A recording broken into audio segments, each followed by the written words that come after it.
Cláudio, ao levar em consideração os relacionamentos, como uma família cristã deve lidar com o adultério?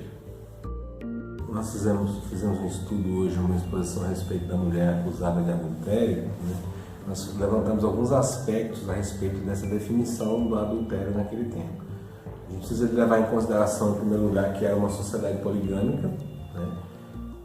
Ou seja, o homem ele poderia ter diversas mulheres, em que pese ele tivesse uma, né? Geralmente uma que fosse aquela a preferida, a escolhida. Então, naquele tempo, a concepção do adultério ela estava relacionada ao fato de a mulher ser enxergada como uma propriedade, tanto que na narrativa, nos textos originais, quando se diz que são em grego, no Novo Testamento está escrito em grego, quando se diz que ela é trazida à presença de Jesus e que ela teria sido pega no próprio ato do adultério, a palavra que traduz o que eles chamam de adultério no momento era de furto, né? É como se ela tivesse sido pega furtando ou violando o direito de propriedade, porque ela sendo considerada uma propriedade, ela não só estava adulterando no sentido afetivo da questão, ela estava afetando o direito de propriedade que o marido dela tinha.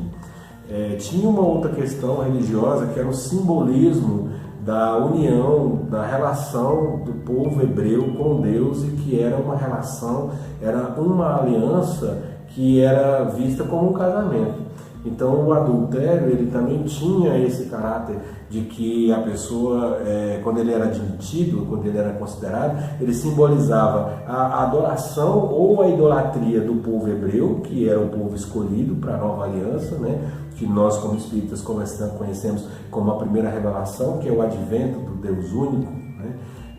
Que nos foi trazida por Moisés. Então o adultério ele também era visto como essa violação dessa relação com Deus, não era a chamada promiscuidade religiosa, a idolatria a outros deuses, né, a rituais pagãos, a deuses politeístas, enfim, a religiões politeístas, enfim. No episódio específico da mulher acusada de adultério, ele tem essa conotação da violação da propriedade e poderia também a condescendência ser visto como uma suposta condescendência de Jesus com a idolatria do povo escolhido. Naquele tempo, como os homens eles eram politeístas e eram poligâmicos, e muitas vezes eles tinham uma esposa que era a esposa da predileção, e um dos episódios muito interessantes é quando novamente se expõe Jesus ao risco, contrapondo aquilo que era dito pela lei e com aquilo que Jesus declarava, né, de se pregar o amor, o perdão, a tolerância, a misericórdia. E aí, em determinado ponto, alguém pergunta para ele: mas Moisés ordenou que se desse carta de divórcio, né? Por que, né? O que o senhor acha disso? E aí Jesus dizia: mas no princípio não era para ser assim, né? Isso foi por causa do egoísmo dos vossos corações que eram feitos dessa maneira. Porque o que acontecia? Por uma questão cultural ou mesmo de possessividade, muitas vezes a mulher ela era dentro de uma estrutura poligâmica, ela era colocada em segundo plano em relação a outras mulheres que poderiam ser preferidas, e ali ela preterida, porque a partir do momento que ela se casava, ela, em uma sociedade que não dava nenhuma oportunidade de trabalho, de independência financeira para as mulheres, ela era totalmente dependente do homem que era responsável por ela, fosse o pai, fosse o irmão, fosse o marido. A partir do momento em que o marido não dava para ela mais a atenção, a dedicação que muitas vezes ele dedicava para a escolhida, ela era relegada a uma situação de segundo plano. Então muitas vezes eram mulheres que, por exemplo, que não tinham filhos, que não tinham nenhuma perspectiva afetiva ou nenhuma garantia de que iam receber um determinado cuidado na velhice. E os homens, eles simplesmente abandonavam, por assim dizer, as mulheres dentro do casamento. E aí Moisés, observando essa situação, né, e aí os estudos dizem que foi para poder tentar corrigir essa atitude egoísta dos maridos de abandonarem afetivamente e financeiramente, né, as mulheres dentro do matrimônio, que chegou e colocou a condição da existência do divórcio no sentido de dizer, a grosso modo, o seguinte: se você não vai cuidar, liberta. Né? Porque a partir do momento que ela recebesse né, a carta de divórcio, por assim dizer, ela estava livre para poder procurar outra relação afetiva, enfim. Só que os homens não davam, por possessividade, por diversas questões culturais, os homens não davam. Então foi isso que Jesus quis dizer, né? Moisés instituiu isso aí como uma norma social, para corrigir uma injustiça, corrigir uma distorção, mas nos primórdios não era para ser assim. E aí era aquilo que ele diz, não separe o homem aquilo que Deus juntou. Na concepção espírita, aquilo que Deus juntou quer dizer o quê? A afetividade, o amor verdadeiro, né? Aquele amor que de fato ele existe, que ele está pleno, está levando aquela vida como sendo uma vida cheia de plenitude. Tem uma leitura no Evangelho segundo o Espiritismo que trata especificamente disso aqui. Então, aqui no capítulo 22 do Evangelho segundo o Espiritismo, tem uma orientação dos Espíritos a respeito disso, não separeis o que Deus juntou. Então ele fala do que seria necessariamente, o que é isso, o que é o que Deus juntou, né? Não é só a instituição social e burocrática. Então ele fala o seguinte: mas na união dos sexos, a par da lei divina material, comum a todos os seres vivos, há outra lei divina, imutável como todas as leis de Deus, exclusivamente moral, a lei do amor. Quis Deus que os seres se unissem não só pelos laços de carne, mas também pelos da alma, a fim de que a afeição mútua dos esposos se lhes transmitisse aos filhos e que fossem dois, e não um somente a amá-los, a cuidar deles e a fazê-los progredir. Nas condições ordinárias do casamento, a lei de amor é tida em consideração? De modo algum. Não se leva em conta a afeição de dois seres que, por sentimentos recíprocos, se atraem um para o outro, visto que, a mais das vezes, essa afeição é rompida. O que se cogita não é a satisfação do coração, e sim a do orgulho, da vaidade, da cupidez. Numa palavra, todos os interesses materiais. Quando tudo vai pelo melhor consoante esses interesses, disse que o casamento é de conveniência. E quando as bolsas estão bem aquinhoadas, disse que os esposos igualmente o são e muito felizes hão de ser. Então, o Evangelho ele nos traz essa claridade, ele nos diz o seguinte: nem a lei civil, porém, nem os compromissos que ela faz se contraiam podem suprir a lei do amor. Se a lei do amor não preside a união, resultando frequentemente, não preside a lei do amor, resultando do amor, frequentemente separam-se por si mesmo o que à força se uniram. Então, na verdade, o que a doutrina vem dizer é que o divórcio, né, e a separação, ela é uma consequência de duas almas que já não estavam mais juntas. É algo triste, na nossa concepção, inclusive, de entender que muitas vezes nós planejamos a existência, planejamos os nossos relacionamentos afetivos. Muitas vezes o divórcio ele surge como uma consequência de se separar de fato, né, de se separar legalmente, o que de fato já estava separado. Então, levando em consideração a pergunta, a questão do divórcio tinha, no tempo de Jesus, uma característica muito peculiar, né? E a questão do adultério também. Trazendo isso para as famílias cristãs de hoje, o que a gente tem? A gente tem, em muitos casos, uma situação parecida, em que existe um esfriamento e um esvaziamento constante da relação e da proximidade que vai minando esse amor dia após dia, que vai minando essa aproximação, até chegar ao ponto em que, infelizmente, você tem dentro do mesmo teto criaturas que já não se reconhecem mais como pessoas, como corações que se uniram para se formar um coração só. E isso, como somos seres únicos da criação, isso tem gradações diferentes, né? As nossas aspirações, as nossas tendências, aquilo que dentro de nós está adormecido durante milhares e milhares de reencarnações que nós tivemos, elas afloram, dependendo do tempo, dependendo da circunstância, com a intensidade e a dinâmica que vai se dar em função de todas as variáveis do nosso dia a dia. Algumas pessoas vão expressar isso com uma manifestação de uma melancolia mais exacerbada, de uma tristeza mais exacerbada, de um recolhimento, de um afastamento. Outras vão manifestar isso através de agressões, né, que é algo muito triste.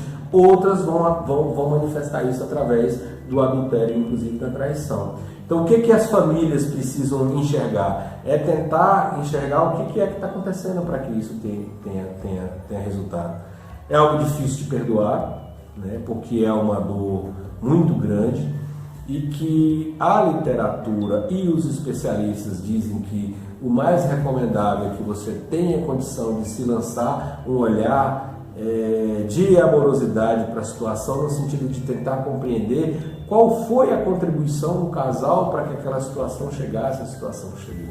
Então é algo difícil, é algo muito complicado de ser tratado.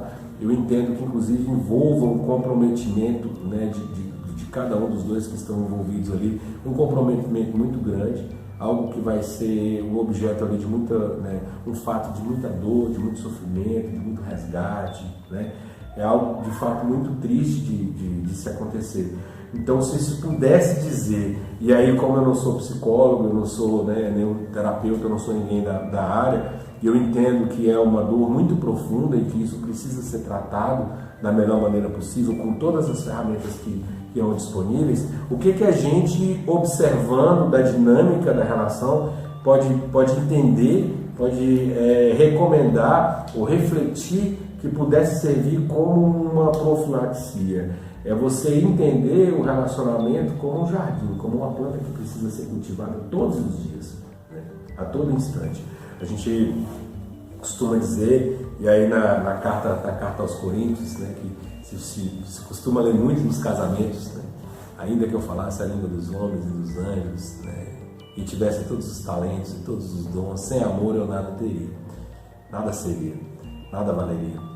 E a gente falou, nossa, que declaração de amor bonita, né? Na verdade é um puxão de orelha, porque Paulo está pegando aquela comunidade de Coríntios, que é uma comunidade que era muito suntuosa, né? É uma comunidade que estava assim, se mesmando muito, se deixando contaminar pelo próprio orgulho. E ele dizia, olha, não interessa se vocês têm dons de línguas, não interessa se vocês têm construções suntuosas, não interessa se vocês têm grandes construções, se eu não tiver amor, eu nada seria. Não interessa se vocês tenham todas as revelações, todos os dons da profecia, porque só o amor, como o poeta diria muitos anos mais tarde, só o amor que conhece o que é verdade, né? Então, poucos versículos mais à frente, Paulo inclusive aponta o que seria uma atitude muito recomendada para nós que somos homens, né? E que entramos dentro de um relacionamento, quando ele diz o seguinte: quando eu era menino, andava como menino, brincava como menino, né? Agora que me tornei homem, deixei para trás as coisas de menino. É enxergar a tônica daquele relacionamento como uma tônica de alguém que está do teu lado e com quem você se predispôs a construir uma vida em comum, como é dito ali no Evangelho, de que a providência divina quis que fossem dois e não somente um, a receber esses seres que vêm em busca de uma nova existência e de uma nova trajetória de elevação espiritual. Então todas as bênçãos do relacionamento foram colocadas ali à disposição do casal como sementes, como muda, como terra fértil, como ferramenta para que aquilo ali fosse cultivado todos os dias, né? Eu costumo dizer para as pessoas que uma coisa muito interessante seria tocar uma música genial, ou ler, por exemplo, de um poeta chamado Gonzaguinha, chamada Grito de Alerta, e que a gente muitas vezes ouve falar, casais se separaram, pessoas que estão com problemas afetivos, ele fala, mas fulano brigou com isso, né? Houve uma traição, houve um apartamento, mas foi só isso. A gente tem que pensar na expressão que chama gota d'água. E aí o Gonzaguinha na letra, ele fala dessa grito de alerta, uma pessoa falando para outra dentro da relação, e ele fala assim: primeiro você me azucrina, entorta a cabeça e bota na boca um gosto amargo de fel. Depois vem chorando desculpa, assim meio pedindo, querendo ganhar um bocado de mel. Não vê que então eu me rasgo, engasgo, engulo, reflito, estendo a mão. E assim nossa vida é um rio secando, as pedras cortando, e eu vou me perguntando, até quando? São tantas coisinhas miúdas, moendo, arrasando aos poucos com o nosso ideal. São frases perdidas no mundo de gritos, de gestos, num jogo de culpa que faz tanto mal. Não quero a razão porque eu sei o quanto sou errado e quanto já quis destruir. Só sinto no ar o momento em que o copo está cheio e que já não dá mais para engolir. Veja bem, nosso caso é uma porta entreaberta. Eu busquei a palavra mais certa. Vê se entende o meu grito de alerta. Veja bem, é o amor no meu coração. Há um lado carente dizendo que sim e essa vida da gente gritando que não.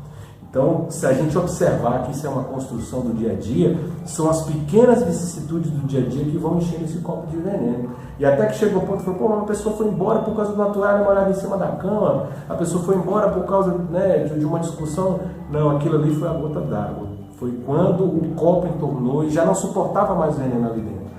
Então é importante que se enxergue o relacionamento como essa construção diária. O cristão ele tem esse dever de trazer para dentro do relacionamento aquilo que internamente ele já faz, como Santo Agostinho faz. É a análise diária do que ele tem feito da própria vida para ele melhorar enquanto ser humano. O casal cotidianamente precisa de ver como é que está funcionando a dinâmica daquela relação, né? O que pode estar ali, o que pode estar desgastando, né? O que pode estar gerando de ruído ali, o que um espera do outro, né? É preciso que se tenha um espaço, é preciso que se tenha um companheirismo, é preciso que um se enxergue como prioridade na vida do outro. Então eu acho que hoje lidar com a consequência desse abandono, que o adultério é a consequência desse abandono, né? Na grande maioria dos casos.